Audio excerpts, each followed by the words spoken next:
Morning freaks, it's Monday morning, Q&A Monday morning. Let's get it. It's 8 degrees. I'm gonna go get a quick run in before work. If you have any questions for next week, put them in the comments below and we'll get them done. Let's get it. I forgot to bring any running shoes, so I'm gonna do my run in my Ultras. Hell yeah. Pew.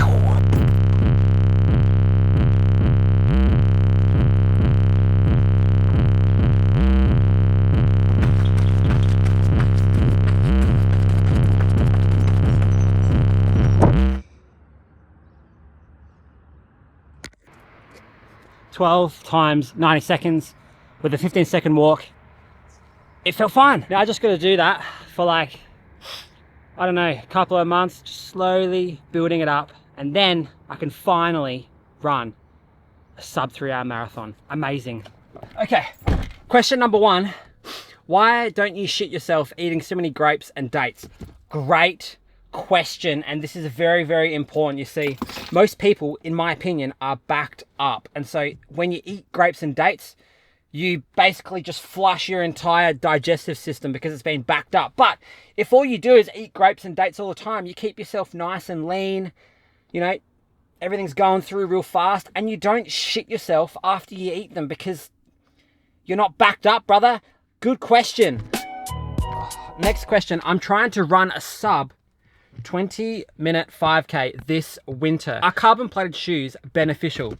Yes, but some people respond really well to carbon plates and some people don't. I've done the tests before, actually right here in this park, and I was about 4 to 5 seconds per kilometer faster at like a, you know, thresholdy effort than normal shoes. So I respond quite well to carbon plated shoes. Some people don't. But I think what you should do is, you know, if that PB is really important to you, then yeah, go get yourself some carbon plated shoes. Just make sure that when you put them on, you go run around the shop, they actually feel good. Science suggests that the shoes that actually feel good when you put them on and feel comfortable and feel like you can move properly in them generally are going to be the ones that are biomechanically the best for you. You see, your brain kind of knows what the hell's going on in your body. So that's what I think. Go get some shoes if you want. Try and get some discounted ones because these running shoes don't continually get faster. They basically just stay the same. They just keep pumping out new ones each year, okay? Alphafly ones, case in point. Okay, it's time to go to work and earn a living. Let's get it, baby, woo!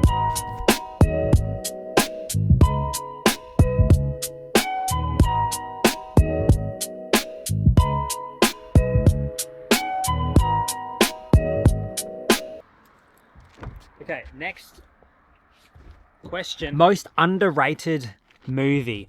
This is a really good question, and I would have to say most underrated movie. This is such a hard question. I'm such a movie person. I've watched so many movies in my life, and I would say that the most underrated movies, or movie series anyway, is obviously the Scientology propaganda Mission Impossible. The last Mission Impossible movie was actually really, really good, and there's a new one coming out this weekend. I'm probably going to go watch it because I love me some Tom Cruise, you know, full sprint. And I'm actually pretty sure that Tom Cruise is the fastest person alive. He just hasn't done any certified, you know, diamond leagues or anything like that. But have you seen the way that he runs? It's amazing. So yeah, Mission Impossible movies are good. They're probably not the most underrated movie of all time. It's just whatever I can think of right now on the spot. Yeah.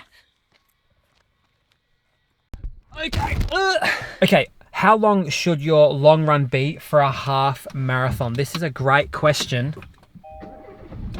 And I think it really depends on your experience level. Hear me out. If this is like your first half marathon ever, which if you're watching this channel, it probably isn't because you guys are locked in. But if it is, then your longest long run should probably be around 18 Ks so that you're getting really close to that half marathon distance, but you're not completely tanking yourself before your goal race. Now, if you're a seasoned vet and you want to try and push your fitness, I think anywhere from 24 to 29 Ks in a long run is probably going to be absolutely perfect. You know, like you could alternate like this, like one weekend you could do, say, 24 Ks as a long, slow run. And then the next one you could do upwards of 29 Ks, which is what I've done in the past with specific half marathon blocks, and they should finish around the same time if you're doing a lot of like specific work in those secondary long runs. That's what I would do. So there you go. All right, time to get back to work.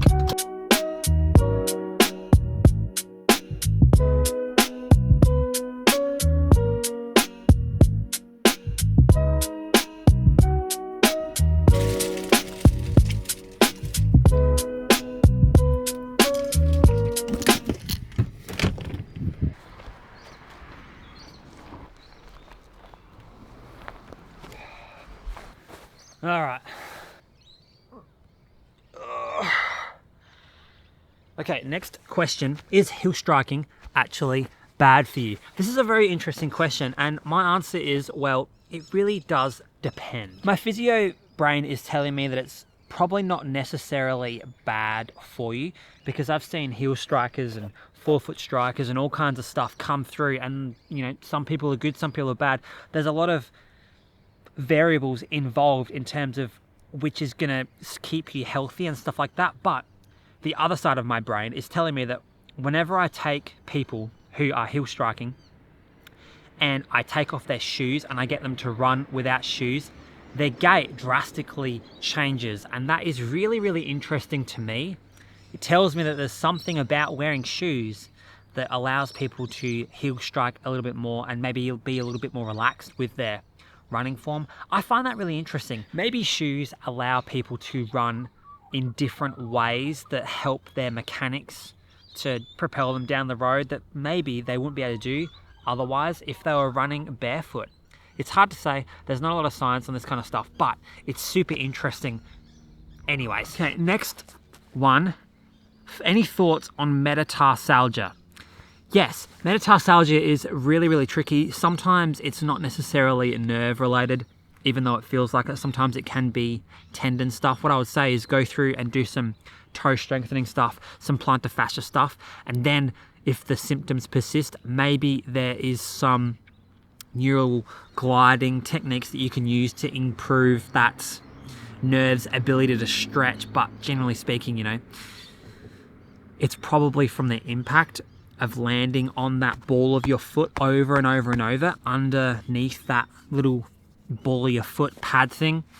It's a really tricky one, and just like the nerve issues that I've had, it can spiral out of control if you can't actually maintain it. So get on top of that stuff as quickly as you can. Speaking of nerve stuff, my leg is slowly getting better. Last week on Monday, I could only run for like, I don't think it was like a minute or something. And this week I did 24 minutes of running. Well, actually it was like 13 times 90 seconds, which is, you know, 20 something minutes. I can't do the maths off the top of my head, but there were little walk breaks in between there. I'm slowly getting there. It doesn't feel as bad. It does get a little bit tight still after I run, but it's nowhere near as annoying as it was before. Like before, my entire life was just throbbing, burning pain in my leg, and I don't have that anymore. It's just acutely tight because they burnt the nerve. So it's getting heaps better, which is amazing. I like not having to stress out about having to drive home from work. It's amazing. Okay, next question.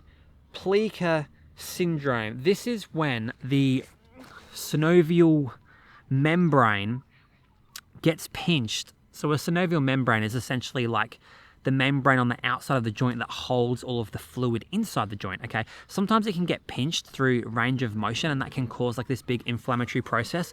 What I would say is that that's probably out of my scope of not understanding, but I think talking to a doctor, a sports doctor, might be more beneficial. Maybe there's some certain things that you can do. Maybe you need to have some scans done to see what's actually going on inside there. For physio, you know, if your range is limited by something pinching inside the joint, that's probably going to be really hard to exercise your way through. So go talk to a good sports doctor and see what they can actually do for you, and don't run through pain, okay? 0.5 out of 10 pain is what we're aiming for. If it's a 1 or a 2, we need to stop and figure out something else that we can do.